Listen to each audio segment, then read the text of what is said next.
All right, so today we're going to be talking about humility. So I chose this topic because it's something God has taught me a lot about throughout the years, especially at college. It's something that God has constantly reminded me of like, hey, you need more of this. And I think it's not talked about enough in the church. And so I wanted to talk about it here. And so I also wanted to say first that me giving the speech does not mean in any shape or form that I'm humble. It's something I've struggled with, and yeah. So normally people first start with pictures of friends and family. So on the left is my amazing family, my mom and dad and brother and sister. And that's a picture of us when I was a little kid in the backpack. And then in the middle are some friends of mine. Nicole is a friend from college, and then my friend Bryn is on the bottom. She's from home. And then on the right are my lovely roommates, who many of you may recognize here today. And they've been an amazing support throughout college, and I don't know where I'd be without them.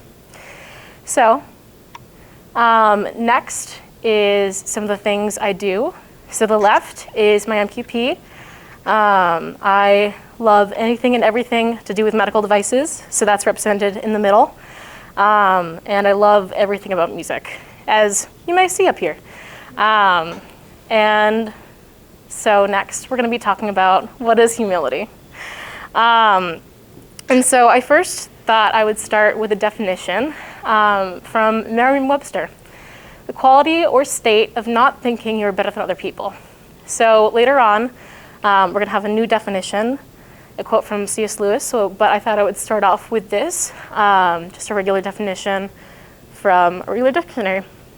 And so tonight we're going to be looking at a couple of different themes. So we're going to be looking at what is humility, how can we be more humble, and why should we be humble. And so I'm hoping that each of you can come out of this with your own take on humility. I know that my definition of the word has changed drastically throughout my past couple years. And so, yeah. So next we're going to go into a little bit about my story. So, like many of you here, I grew up in a Christian home with a loving Christian family, and I grew up going to church every Sunday. I believed that God created the earth and all the stuff that I thought a Christian needed to know, but I never really accepted it until I came to college. And so, growing up, I found myself good at things like school, academics, music, and I thought, if I'm good at these things, why do I need to rely on someone else? And I thought humility was something bad. I thought that it was thinking less of yourself. So if I'm doing well, why should I think less of myself? And little did I know that would all change. When I got to college, things were totally different. I was brought into a new environment with new people, a new place in Worcester, and things were pretty hard my freshman year. I began to struggle with mental health. I struggled with an eating disorder, and I thought humility, I didn't know what it was. I thought it was combined with self-deprecation, and combined, I just thought it was a bad thing because of all the stuff I was going through. And so going to my sophomore year, my dad developed cancer. He was in the hospital. He had to get a bone marrow transplant, which was pretty hard. And so on top of academics and clubs and things, my dad was in the hospital and things just got harder and harder. I found myself in a tough situation, in an abusive relationship, which was even harder, and the things just kept piling on and on. And as I was trying to go forth and do things, I found I couldn't rely on myself anymore. I found I was broken. I was shattered if I tried to. I found that I needed God, that I couldn't get out of the bed in the morning if I didn't have God by my side. I found that my relationship with God changed. It became that he is my strength, he is my salvation, he is my everything. And that changed so much from what I thought growing up, that I could do everything by myself, and I was good at it. But everything changed. And so that led me to the thought that humility makes hope brighter. I found that I was broken, that I knew my place then, that I needed God. And so being humble makes our hope brighter because it actually gives God a purpose in our life. It lets him be the leader of our life. And so next, I wanted to give a new definition of humility. So this is a quote by C.S. Lewis. Humility is not thinking less of yourself, but thinking of yourself less. And combined with all the other things I've learned, I'm honestly still learning what humility is. But I thought this quote summed it up pretty well. So now we're going to move on to why should we be humble? So we're going to read Psalm 25, 8 through 10. Good and upright is the Lord. Therefore, he shows sinners the way. He guides the humble in what is right and teaches them his way. All the Lord's ways are loving and faithful to those who keep his commandment and his decrees. So we first learned from this that he guides us in what is right and that he also teaches us his way. And these are some pretty good benefits, I gotta say. Being taught by the God of the universe and guided in what is right. And so next, we're gonna look at another verse, 1 Peter 5:5. In the same way, you who are younger, submit yourselves to your elders. All of you, clothe yourselves with humility toward one another, because God opposes the proud, but shows favor to the humble. And honestly, when I was looking for verses on humility, I found this one, and I was like, wow, like that's a little drastic, because God opposes the proud, but shows favor to the humble. But it is true, and really gives us an incentive to be humble. And so next, we're going to be going into a little bit of a longer passage. So I was wondering if I could have 2 volunteers to read. Lots of hands. Let's go with you two. Sorry, Ian. All right, so Kate, do you want to read the first 2 slides? And then Trevor, you can lead the last 2 slides of the story. They were on their way up to Jerusalem, Jesus leading the way, and the disciples were astonished, while those who followed were afraid. Again, he took the 12 aside and told them what was going to happen to him. We are going up to Jerusalem, he said, and the Son of Man will be delivered over to the chief priests and the teachers of the law. They will condemn him to death and will hand him over to the Gentiles, who will mock him and spit on him, flog him and kill him. 3 days later he will rise. Then James and John, the sons of Zebedee, came to him. Teacher, they said, we want you to do for us whatever we ask. What do you want me to do for you? He asked. They replied, let one of us sit at your right and the other at your left in your glory. You don't know what you are asking, Jesus said. Can you drink the cup I drink or be baptized with the baptism I am baptized with? We can, they answered.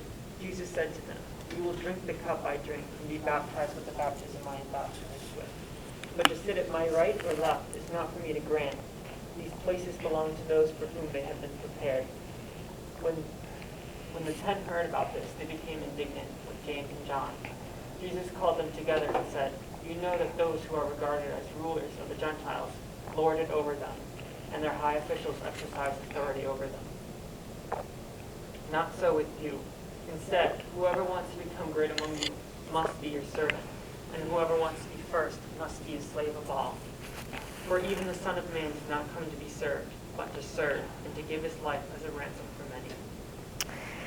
So from this story, we come away with multiple points. We see 2 examples. One, a good one of humility, which is Jesus, and another, a bad example of humility, which is the 2 disciples asking Jesus to sit at their left, or sit at Jesus' left and right.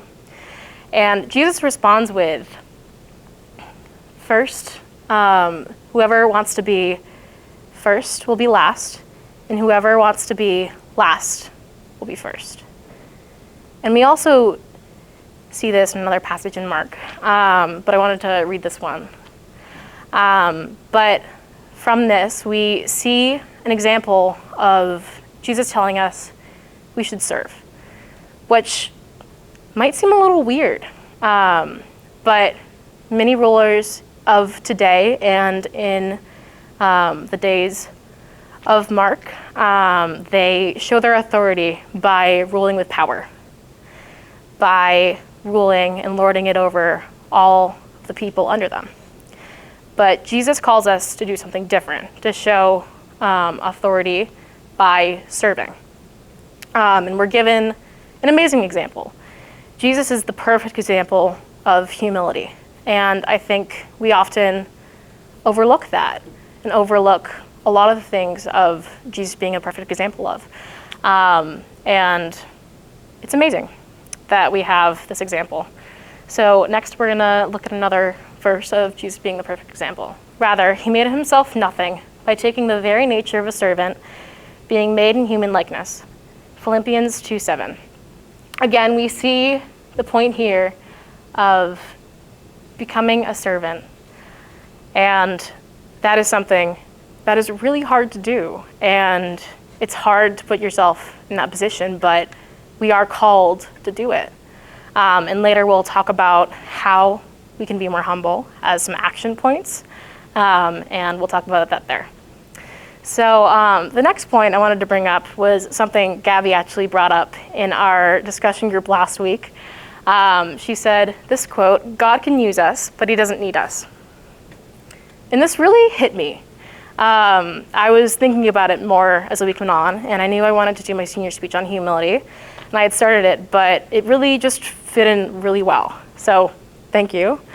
And this point that God can use us, but he doesn't need us, led me to the next thing of, it's not my story, it's God's story.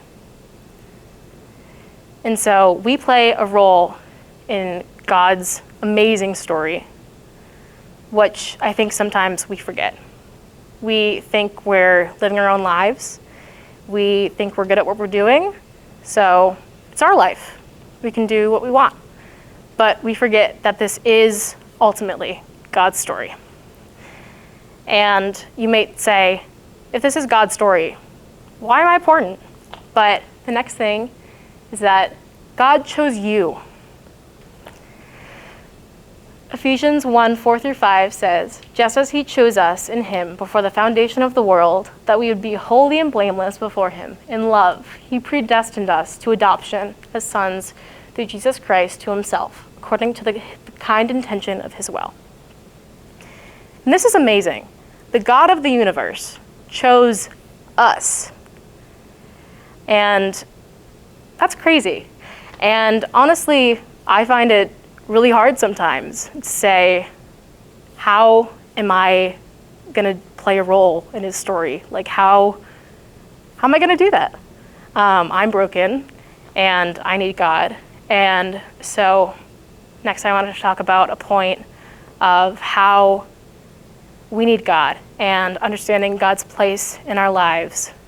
Then we can play a role in his story by accepting that.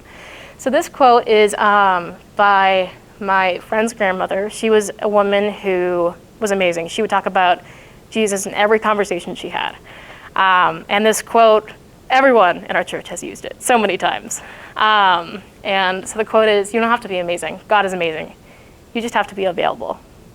Available to let him use you, but also to accept that we need God in our lives.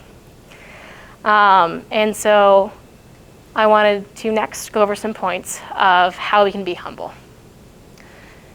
So first I wanted to go back to the point of Jesus and his perfect example of telling us to serve, and that we must serve all around us.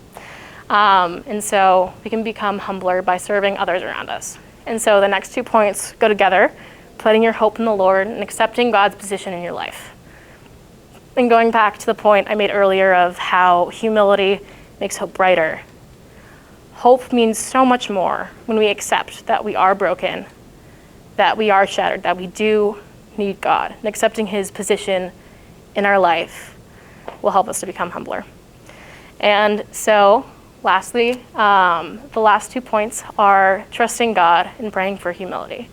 Trusting God that his story will turn out the way it's supposed to, because God ultimately knows it. He knew it before we were born, which is crazy.